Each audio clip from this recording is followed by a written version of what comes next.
दिल्ली में होने वाले विधानसभा चुनाव से पहले आम आदमी पार्टी के राष्ट्रीय संयोजक और पूर्व मुख्यमंत्री अरविंद केजरीवाल ने पुजारियों और ग्रंथियों के लिए पुजारी ग्रंथि सम्मान योजना की घोषणा की। केजरीवाल ने सोमवार को स्कीम की घोषणा करते हुए कहा था कि फिर से सरकार बनने के बाद इन्हें हर महीने 18,000 रुपए दिए जाएंगे। वहीं केजरीवाल ने मंगलवार को मरघट वाले बाबा के दर्शन कर इस योजना की शुरुआत भी कर दी। अब इस योजना पर जमकर सियासत भी देखने को मिल रही है। भारतीय जनता पार्टी ने अरविंद केजरीवाल पर निशाना साधते हुए उन्हें चुनावी हिंदू बता दिया है, जिस पर अब आम आदमी पार्टी ने भी पलटवार किया है। दरअसल दिल्ली बीजेपी ने अपने एक्स हैंडल से केजरीवाल की एक तस्वीर पोस्ट करते हुए उन्हें चुनावी हिंदू बताया। दिल्ली बीजेपी ने अपने एक्स हैंडल पोस्ट में अरविंद केजरीवाल की एक एडिटेड तस्वीर पोस्ट कर लिखा कि चुनावी हिंदू केजरीवाल जो 10 साल से इमामों को सैलरी बांटते रहे, जो खुद और उनकी नानी प्रभु श्री राम का मंदिर बनने से खुश नहीं थे, जिसने मंदिर और गुरुद्वारों के बाहर शराब के ठेके खोले, जिसकी पूरी राजनीति हिंदू विरोधी रही, उसे अब चुनाव आते ही पुजारियों और ग्रंथियों की याद आई। बीजेपी के इस पोस्ट पर आम आदमी पार्टी ने भी पलटवार करते हुए पोस्टर जारी कर बीजेपी को चैलेंज किया।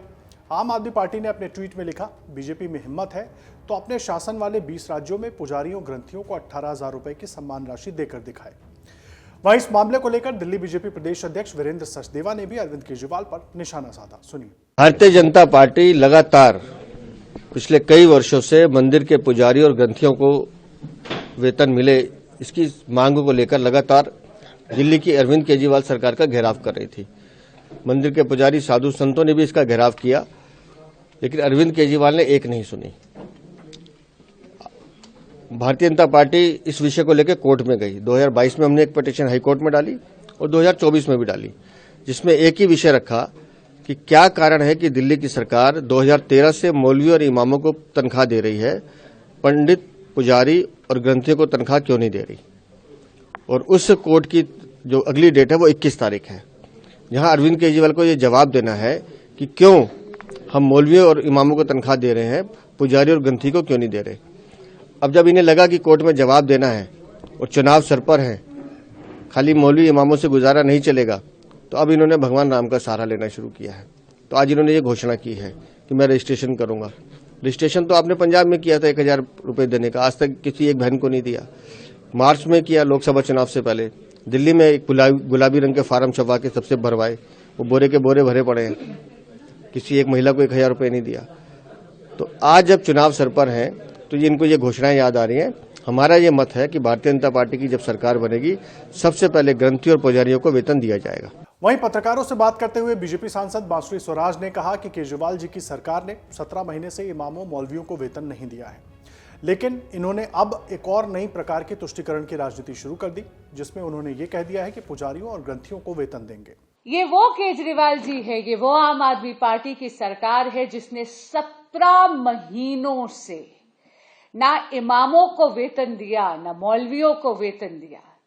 और जब वो पहुंचे उनके घर पर प्रदर्शन करने के लिए, तो उस समस्या का निदान करने की चेष्टा नहीं करी। हाँ, जैसे होता ना स्लाइट ऑफ हैंड, एक घुम्मन घेरी, आपकी दृष्टि कहीं और मोड़ देते हैं।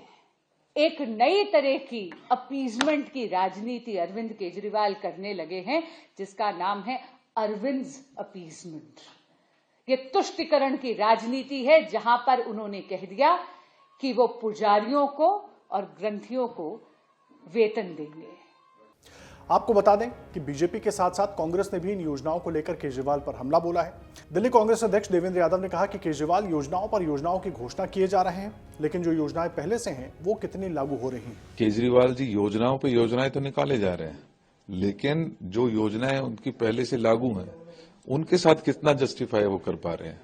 आज आपने बताया अभी मौलवी साहब पिछले कई महीनों से इंतजार कर रहे हैं कि उनकी तनख्वाह उनको मिले, और वो भी वक्फ बोर्ड से दी जाने वाली उस तनख्वाह की बात हो रही है। सरकार में तो उसका कोई ज्यादा रोल नहीं है।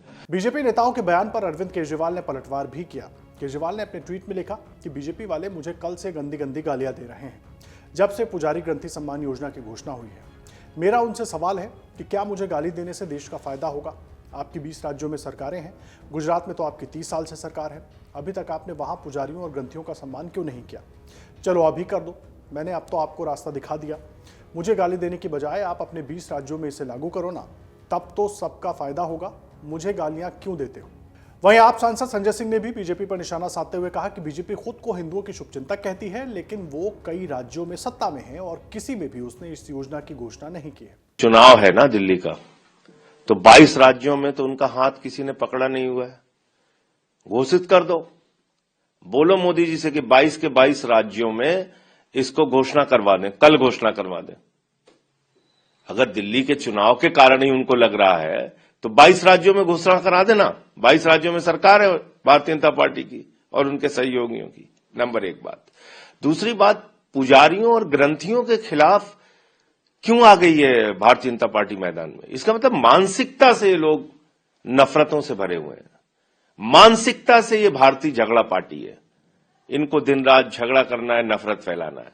अरे केजरीवाल जी ने एक योजना की घोषणा की है, आप वो योजना 22 राज्यों में लागू करके दिखाइए। आपको बता दें कि अरविंद केजरीवाल ने सोमवार को पार्टी मुख्यालय में प्रेस कॉन्फ्रेंस कर दिल्ली में मंदिरों के पुजारियों और गुरुद्वारों के ग्रंथियों के लिए पुजारी ग्रंथी योजना की घोषणा की थी। उन्होंने कहा था कि अगर हमारी पार्टी सत्ता में आती है तो हर महीने 18,000 रुपए सम्मान राशि दी जाएगी। उन्होंने कहा कि इस राशि को वेतन या तनख्वाह नहीं कहूंगा, लेकिन आज इस योजना के जरिए हम पुजारियों और ग्रंथियों का सम्मान करने के लिए इसकी घोषणा कर रहे हैं। सरकार बनने पर लगभग 18,000 रुपए महीना सम्मान राशि दी जाएगी। वहीं बीजेपी पर निशाना साधते हुए कहा कि दिल्ली में महिला सम्मान और संजीवनी योजना को पुलिस भेजकर फर्जी केस कर रोकने की कोशिश की गई। 2025 में दिल्ली विधानसभा चुनाव होने हैं, लेकिन अभी तारीखों का ऐलान होना बाकी है। लेकिन उससे पहले केजरीवाल ने जनता को लुभाने के लिए कई योजनाओं का ऐलान किया है, जिस पर अब जमकर सियासत देखने को मिल रही है। अगर आप ये वीडियो YouTube पर देख रहे हैं तो हमारे चैनल को सब्सक्राइब कर बेल आइकन दबाएं और Facebook पर देख रहे हैं तो हमारे पेज को लाइक करें। 8 मिलियन प्लस सब्सक्राइबर, आपके इस भरोसे के लिए बहुत धन्यवाद।